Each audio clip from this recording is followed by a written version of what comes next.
तो सबसे पहले अगर हमें जानना है किसी भी एग्ज़ाम के बारे में तो उसके ट्रेंड को एनालाइज करना बहुत इंपॉर्टेंट है। हमारे लिए इम्पॉर्टेंट लैंडमार्क जजमेंट्स और करंट लीगल अफेयर्स ये दोनों बहुत ज़्यादा इंपॉर्टेंट हो जाते हैं। क्यों?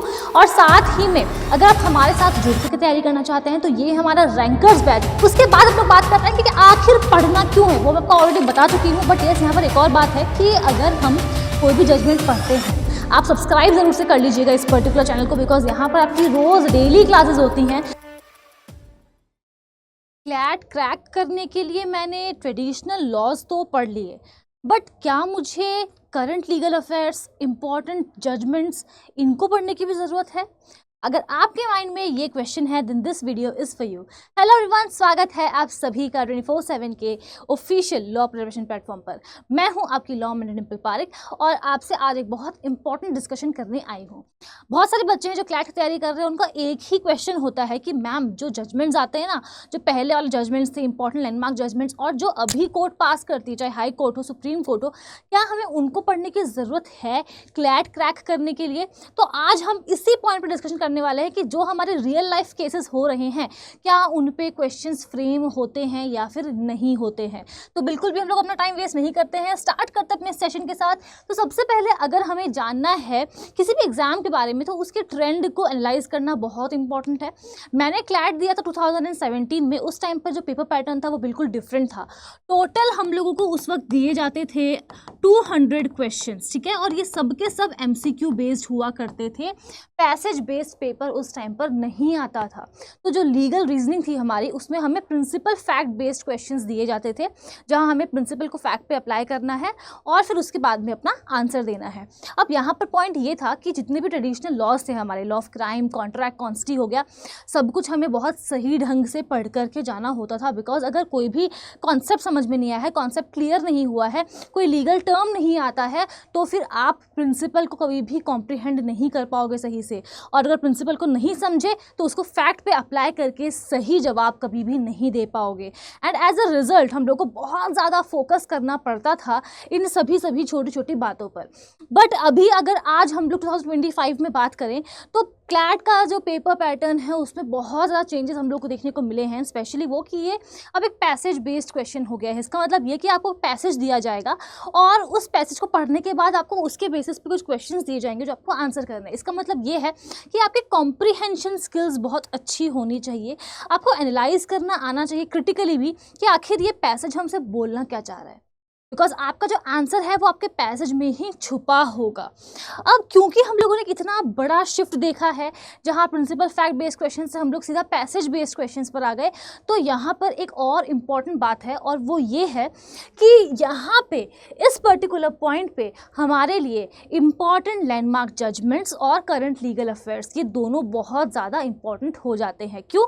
बिकॉज फॉर एग्जाम्पल जैसे कि करंट अफेयर्स होती है, राइट, तो पूरे साल तक जो कुछ भी हुए इवेंट्स हुए उन सब के बारे में हम लोगों ने एग्जाम में पूछ लिया। तो अब जो हमारे एग्जामिनर्स है ना, आई थिंक उनका माइंड शिफ्ट हो रहा है टुवर्ड्स अनदर पॉइंट, और वो ये कि अगर कोई बच्चा है जिसने 12th पास की है जस्ट अभी, तो उसको अगर उसके पास में लीगल स्टडीज़ था, अगर वो ह्यूमैनिटीज़ था तब तो बात ठीक है, बट अगर उसके पास साइंस थी, कॉमर्स थी और उसको लॉ के बारे में कुछ भी नहीं पता है, तो उससे ये एक्सपेक्ट करना कि उसको लॉ के मेजर चीज़ें आती होगी, कॉन्सेप्ट क्लियर होगा, ये बहुत ही गलत बात है।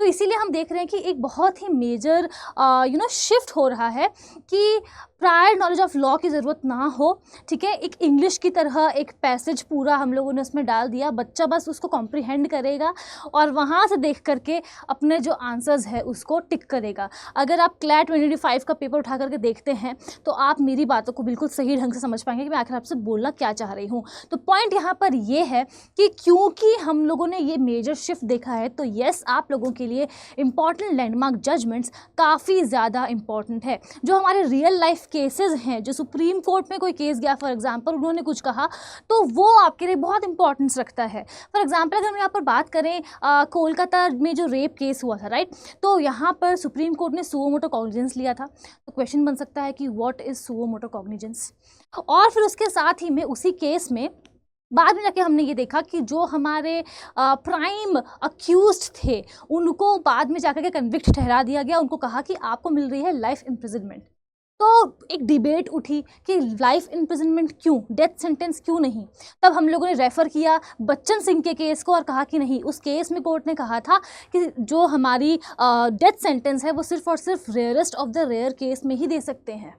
सो सिंपली बिकॉज हम लोग देख रहे हैं कि एक शिफ्ट हो रहा है मिसलेनियस लॉज की तरफ, करंट लीगल अफेयर्स की तरफ, तो येस डेफिनेटली आपको जितने भी इंपॉर्टेंट जजमेंट्स होते हैं जो कोई कोर्ट पास करती है, आपको पढ़ करके उन्हें जाना ही। फॉर एग्जांपल इस साल की अगर हम लोग बात करें, last year electoral bond scheme जो थी उसको अनकॉन्स्टिट्यूशनल डिक्लेयर कर दिया गया था। तो अगर कोई भी नया लॉ आता है जो पार्लियामेंट पास करती है, या फिर अगर कोई जजमेंट है जो सुप्रीम कोर्ट दे रही है, हाई कोर्ट दे रही है, वो हमारे लिए क्लैट पॉइंट ऑफ व्यू से काफ़ी ज़्यादा इंपॉर्टेंस रखते हैं। उसके बाद हम लोग बात करते हैं कि आखिर पढ़ना क्यों है, वो मैं आपको ऑलरेडी बता चुकी हूँ। बट येस, यहाँ पर एक और बात है कि अगर हम कोई भी जजमेंट पढ़ते हैं तो जजमेंट अगर हम पढ़ेंगे तो उसमें बहुत सारे लीगल टर्म्स भी आएंगे, और अगर हम जजमेंट पढ़ते हैं तो हमारी जो सोचने समझने की क्षमता है वो बढ़ती है, हमारी नॉलेज इंक्रीज होती है, जिसकी वजह से जो पैसेज है ना उसको हम लोग बेटर वे में अंडरस्टैंड कर पाएंगे, बेटर वे में कॉम्प्रिहेंशन उसका हम लोग कर पाएंगे, और तो और हमारी जो लीगल वोकेबलरी है वो भी काफ़ी ज़्यादा स्ट्रॉन्ग हो जाएगी। तो इसीलिए जितने भी बच्चे दिसंबर में जो क्लैट आने वाला है 2026 उसकी तैयारी कर रहे हैं, मेरी आप लोगों से रिक्वेस्ट है कि अभी से ही आप लोग स्टार्ट कर दें। जनवरी मंथ से ही करंट लीगल अफेयर्स में क्या क्या चल रहा है ये आप लोग एग्जाम पॉइंट ऑफ व्यू से काफ़ी ज़्यादा इंपॉर्टेंस रखता है। सो येस, जितने भी जजमेंट्स आते हैं जो इम्पॉर्टेंस हैं हमारे लिए, इंपॉर्टेंस रखते हैं हमारे लिए, वो आपको डेफिनेटली पढ़ करके जाने हैं। अगर आपको लगता है कि भाई मैं ये सब कहाँ से करूँगी, मुझे ये इंपॉर्टेंट जजमेंट्स कैसे पता चलेंगे कि कौन से हैं, या फिर क्या करना चाहिए हमें कि सारी चीज़ें एक जगह मिल जाए, तो देखिए एक तो आपको हमें फॉलो करते रहना है ना। आप सब्सक्राइब ज़रूर से कर लीजिएगा इस पर्टिकुलर चैनल को, बिकॉज यहाँ पर आपकी रोज़ डेली क्लासेस होती हैं। और साथ ही में अगर आप हमारे साथ जुड़ करके तैयारी करना चाहते हैं तो ये हमारा रैंकर्स बैच है, rankers pro batch and rankers batch. Rankers pro batch में आपको प्रिंटेड बुक्स मिलेंगी, इसमें आपको ई बुक्स मिलने वाली हैं।